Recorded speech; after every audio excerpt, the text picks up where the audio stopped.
আজকে আমি দেখাবো কিভাবে তোমরা হচ্ছে যে আইসিডিএস ওয়ার্কারের এবং আইসিডিএস অঙ্গনওয়াড়ির যে ফর্ম ফিল আপ স্টার্ট হয়েছে সে নোটিফিকেশনটা কিভাবে ডাউনলোড করবে এবং কোন ডিস্ট্রিক্টে কত ভ্যাকেন্সি সেটা কী করে জানবে, হ্যাঁ সেটা তোমরা কিভাবে দেখবে। ক্রম ব্রাউজার ওপেন করে নিতে হবে।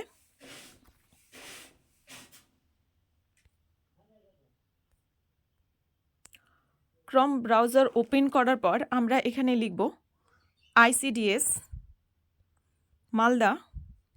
আমি মালদা ডিস্ট্রিক্ট থেকে, তাই মালদা ডিস্ট্রিক্টের দেখাচ্ছি, ঠিক আছে। যে কোনো ডিস্ট্রিক্ট তোমরা যেটা ডিস্ট্রিক্ট সেই ডিস্ট্রিক্টটা আগে এখানে টাইপ করবে। মালদা ICDS recruitment.in, এই যে প্রথমে যেটা সেখানে আমরা ক্লিক করে নিব। তারপর আছে ICDS মালদা আমরা ক্লিক করে নিব।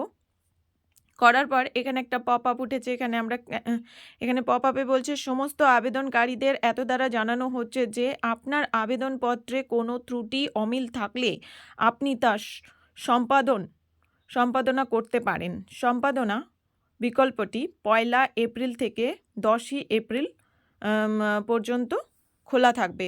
সম্পাদনা মানে কি? এডিট অপশন আসবে। 1 এপ্রিল থেকে 10 এপ্রিল এডিট অপশন আসবে যদি কোনো ভুল থেকে যায়। তো এভাবে আমরা দেখে নিব।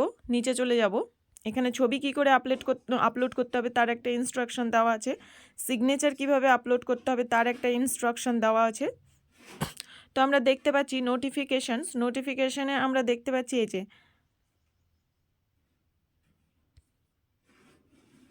এই যে আমরা সমস্ত ডিস্ট্রিক্টের নোটিফিকেশান, সমস্ত ডিস্ট্রিক্টের সমস্ত ব্লকের, মালদা জেলার সমস্ত ব্লকের নোটিফিকেশানগুলো আমরা দেখতে পারছি। এই যে কালিয়াচক 2 প্রথমে আছে, কালিয়াচক 1 অঙ্গনওয়াড়ি ওয়ার্কার, কালিয়াচক 3, এরকম সমস্ত ব্লকের নোটিফিকেশান এখানে পেয়ে যাব। আমরা কোনটাতে কত ভ্যাকেন্সি আছে আমরা সেটাও দেখে নিতে পারবো। যেমন আমি একটা দেখিয়ে দিচ্ছি, রতুয়া 1 যদি আমি দেখি এখানে ক্লিক করতে হবে।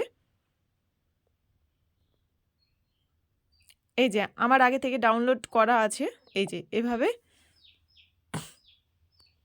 এই যে এটা হচ্ছে অঙ্গনওয়াড়ি ওয়ার্কার পদে মোট ভ্যাকেন্সি হচ্ছে 13টি, ইউআর হচ্ছে 3টা, সমস্ত ক্যাটাগরি অনুযায়ী ভ্যাকেন্সিগুলো দেওয়া আছে। তো এভাবে সমস্ত নোটিফিকেশান তোমরা ডাউনলোড করে নিতে পারবে এবং কোন ব্লকে কতটা করে ভ্যাকেন্ট আছে সেটাও তোমরা দেখে নিতে পারবে। তো এই ছিল ভিডিওটা উপকার এলে অবশ্যই লাইক করো, চ্যানেলটা সাবস্ক্রাইব করে পাশে থেকো। Thank you.